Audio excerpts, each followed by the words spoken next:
உங்களுக்காக வழங்குவது feminine happy day everyday sanitary napkin. வெளியீடு வம்சம் fertility and health care.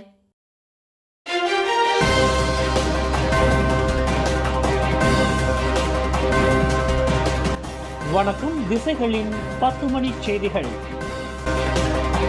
My God அடையாள அட்டை சீனாவில் அச்சிடப்படுகிறதா? மலேசியர்களின் முக்கிய அடையாள ஆவணமான மைகாட் சீனாவில் உள்ள மலேசிய தூதரகத்தில் அச்சிடப்படுவதாக சமூக வலைதளங்களில் பரவலாக பகிரப்பட்டு வரும் செய்தியை தேசிய பதிவு இலாக்காவான JPN இன்று வன்மையாக மறுத்துள்ளது. அந்த கூற்றில் எள்ளளவும் உண்மை இல்லை என்று அது தெளிவுபடுத்தி உள்ளது. மைகாட் விண்ணப்பங்கள் மற்றும் அந்த அடையாள ஆவணத்தை அச்சிடுவது உள்ளிட்ட அனைத்து பணிகளும் மலேசியாவில் மட்டுமே மேற்கொள்ள முடியும் என்று JPN தெளிவுபடுத்தி உள்ளது. வெளிநாட்டில் தங்கியுள்ள மலேசியர்கள், குறிப்பாக 12 வயதுக்கு கீழ்ப்பட்ட சிறார்கள் மைகாட் விண்ணப்பத்திற்கு கட்டாயமாக மலேசியாவிற்கு திரும்ப வேண்டும். இதேபோன்று மைகாட் சேதமுற்றாலோ அல்லது தொலைந்து போனாலோ அதற்கான விண்ணப்பத்தை மலேசியாவில் மட்டுமே செய்ய முடியும் என்று JPN விளக்கம் அளித்துள்ளது. இதுபோன்ற உண்மைக்கு புறம்பான தகவல்களை விருப்பம் போல் பகிர வேண்டாம் என்று அது கேட்டுக்கொண்டுள்ளது. அதேவேளையில் பொது அமைதியும் வளப்பமும் தொடர்ந்து பாதுகாக்கப்படுவதை உறுதி செய்ய உண்மையான விவரங்களை படித்து தெரிந்து கொள்ளுமாறு அது கேட்டுக்கொண்டுள்ளது. இவ்வாண்டு ஜனவரி மாதம் பினாங்கு பாலத்திலிருந்து கடலில் குதித்த தம்பதியரை தனது உயிரை பணயம் வைத்து காப்பாற்றிய இராணுவ வீரர் ஒருவருக்கு இன்று வீர விருது வழங்கி கௌரவிக்கப்பட்டது. 35 வயது மஸ்லான் அப்துல் ரஹ்மான் என்ற அந்த இராணுவ வீரருக்கு மாமன்னரின் அதிகாரத்துவ பிறந்த தினத்தை ஒட்டி இன்று நடைபெற்ற விருதளிப்புச் சடங்கில் இந்த வீர விருது வழங்கப்பட்டது. பினாங்கு சுங்கை அரா இராணுவ முகாமின் மலாய் அரச இராணுவ பட்டாளத்தைச் சேர்ந்த மஸ்லான் அப்துல் ரஹ்மானுக்கு மாமன்னர் சுல்தான் இப்ராஹிம் வீர விருதை வழங்கி சிறப்பு செய்தார். வங்கியில் பணிபுரியும் பெண் ஊழியர் ஒருவர் தனது மேல் அதிகாரியின் பாலியல் தொல்லைக்கு ஆளானதாக கூறப்படுவது தொடர்பில் அந்த பெண் பணியாளர் போலீசில் புகார் செய்துள்ளார்.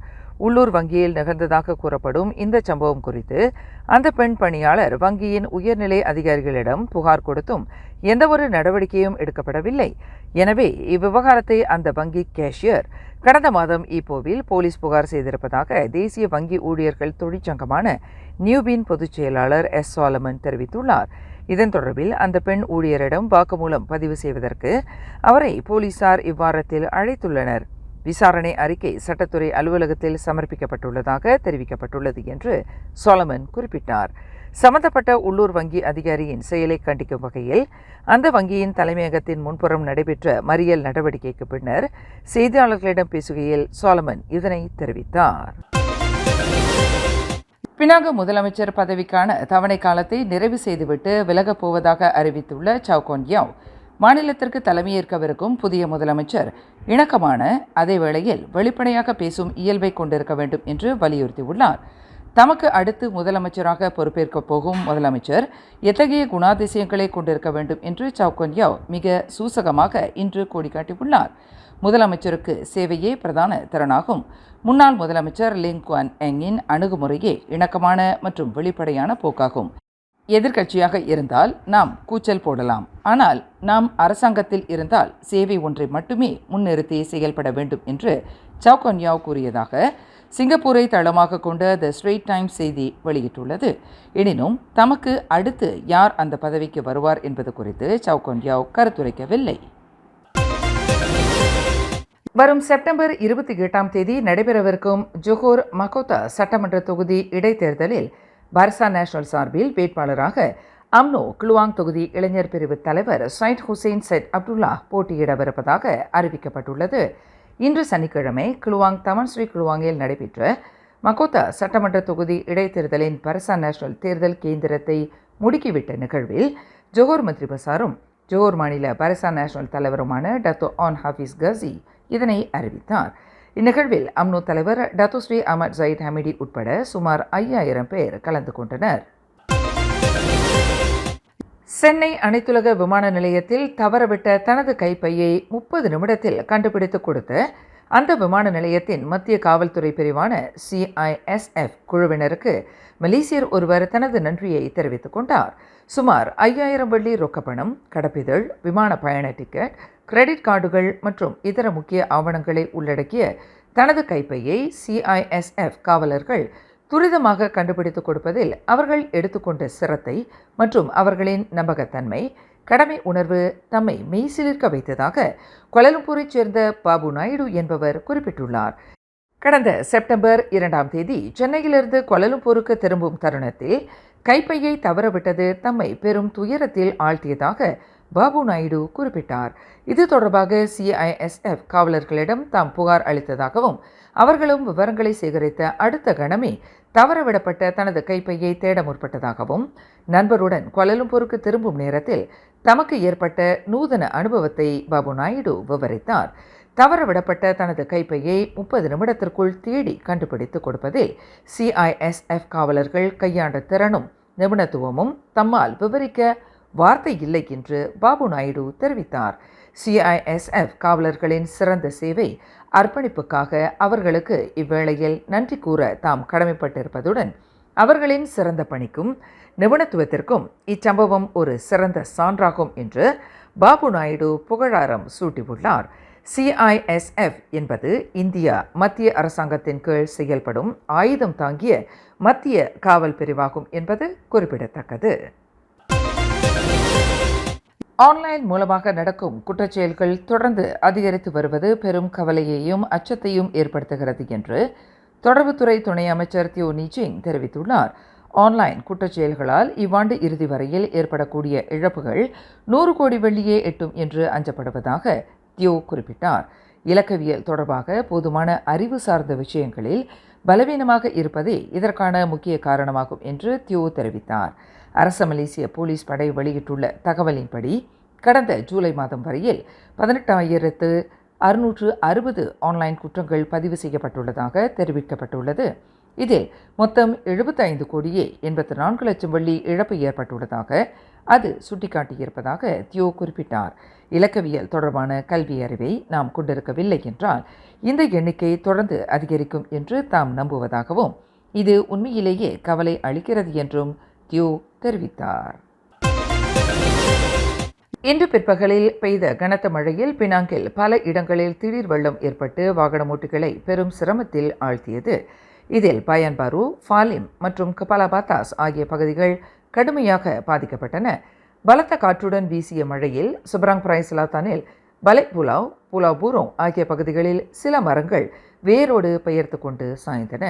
பயான் லபாஸில் ஜலான் மசூரி, ஜலான் மயாங் பாசேர் மற்றும் ஒரு பேரங்காடி மையத்தின் அருகில் உள்ள பகுதிகளிலும் திடீர் வெள்ளம் ஏற்பட்டதாக தெரிவிக்கப்பட்டது. சுமார் 3 மணி நேரம் நீடித்த கனத்த மழையில் அப்பகுதியில் திடீர் வெள்ளம் ஏற்பட்டிருப்பது இது 2வது முறையாகும் என்று தெரிவிக்கப்பட்டது. சவக்கிடங்கில் கிடத்தி வைக்கப்பட்டுள்ள தனது குடும்ப உறுப்பினரின் பிரேதத்தை காண அனுமதிக்காததை கண்டு ஆத்திரமடைந்து ஆவேசமாக நடந்து கொண்ட நபர் ஒருவர் தலைக்கவசத்தால் சவக்கிடங்கின் முகப்பிட கண்ணாடியை அடித்து நொறுக்கி சேதப்படுத்தினார். இச்சம்பவம் கடந்த வியாழக்கிழமை நள்ளிரவு 12 மணி அளவில் சுங்கைபுலோ மருத்துவமனையின் சவக்கிடங்கில் நிகழ்ந்தது. இது தொடர்பாக தகவல் கிடைத்து சம்பவ இடத்திற்கு விரைந்த போலீசார் 43 வயது மதிக்கத்தக்க நபரை கைது செய்ததுடன் இந்த தாக்குதலுக்கு அவர் பயன்படுத்திய தலைக்கவசத்தையும் கைப்பற்றியதாக சுங்கைபுலோ மாவட்ட போலீஸ் தலைவர் சூப்பரிண்டென்டன்ட் முகமது ஹபீஸ் முகமது நூர் தெரிவித்தார். இறந்துவிட்ட தனது குடும்ப உறுப்பினரின் முகத்தை காண முடியவில்லையே என்று அந்த நபர் மிகுந்த ஆத்திரத்திலும் மன அழுத்தத்திலும் இருந்ததாக பூர்வாங்க விசாரணையில் தெரிய வந்துள்ளதாக அவர் குறிப்பிட்டார். அந்த நபரின் பின்னணியை ஆராய்ந்த போது அவர் மன பாதிப்புக்கு ஆளான மருத்துவ பதிவை கொண்டுள்ளதாக தெரிய வந்துள்ளது என்று முகமது ஹபீஸ் குறிப்பிட்டார். கிளாந்தான் கோத்தபாரு கம்போங் லத்தாபாவோவில் உள்ள ஒரு ஆற்றில் குளிக்கச் சென்ற 11 வயதுடைய இளைஞர் ஒருவர் நீரில் மூழ்கி மாண்டார். இச்சம்பவம் இன்று சனிக்கிழமை மதியம் 1 மணி அளவில் நிகழ்ந்தது.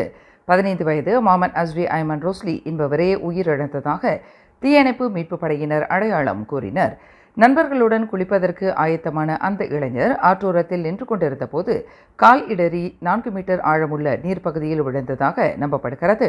அந்த இளைஞர் ஆற்றிலிருந்து மீட்கப்பட்ட போதிலும் சுய நினைவு இழந்த நிலையில் காணப்பட்ட அவர் உயிரிழந்து விட்டதை பிற்பகல் 3 மணி அளவில் அவ்விடத்திற்கு விரைந்த மருத்துவக் குழுவினர் உறுதி செய்தனர். நடைபெறவிருக்கும் ஜோஹோர் மக்கோத்தா சட்டமன்ற இடைத்தேர்தலில் ஒற்றுமை அரசாங்கத்திற்கு எதிராக கீழறுப்பு நடவடிக்கையில் ஈடுபட வேண்டாம் என்று அம்னோ உறுப்பினர்களுக்கு கட்சியின் தேசிய தலைவர் டத்துஸ்ரீ அஹமத் ஜயட் ஹமிடி கடும் எச்சரிக்கையை விடுத்துள்ளார்.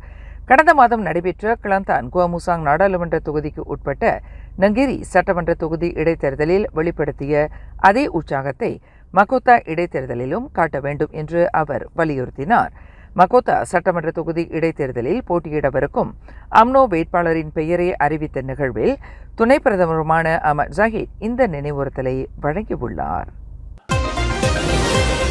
மருத்துவராக வருவதற்கு லட்சியம் கொண்டுள்ள சரவா மாநிலத்தைச் சேர்ந்த மிகச்சிறந்த கல்வி தகுதியை கொண்ட மாணவர்களுக்கு மருத்துவம் பயில்வதற்கு சரவா பல்கலைக்கழகத்தில் இலவச கல்வி வாய்ப்பு வழங்கப்படும் என்று அந்த மாநில அரசாங்கம் இன்று அறிவித்துள்ளது. SPM தேர்வில் மிகச்சிறந்த அடைவு நிலையை பெறும் மாணவர்கள் அவர்களின் பின்னணி பாராமல் கல்வி அடைவு நிலையை மட்டுமே பிரதான தகுதியாக கொண்டு அவர்களுக்கு மருத்துவ படிப்பிற்கான இலவச கல்வி வாய்ப்பை சரவா மலேசியா பல்கலைக்கழகமான யூனிமாஸில் மாநில அரசாங்கம் வழங்கவிருக்கிறது என்று சுகாதார துணை அமைச்சர் லுகானிஸ்மான் அவாங் சவுனி தெரிவித்துள்ளார். மேலும் செய்திகளை தெரிந்து கொள்ள கீழே இருக்கும் பெல் பட்டனை அழுத்துங்கள். உங்கள் மகிழ்ச்சியை வெளிப்படுத்த லைக் மற்றும் ஷேர் செய்யுங்கள். தொடர்ந்து திசைகளோடு இணைந்திருக்க சப்ஸ்கிரைப் செய்யுங்கள்.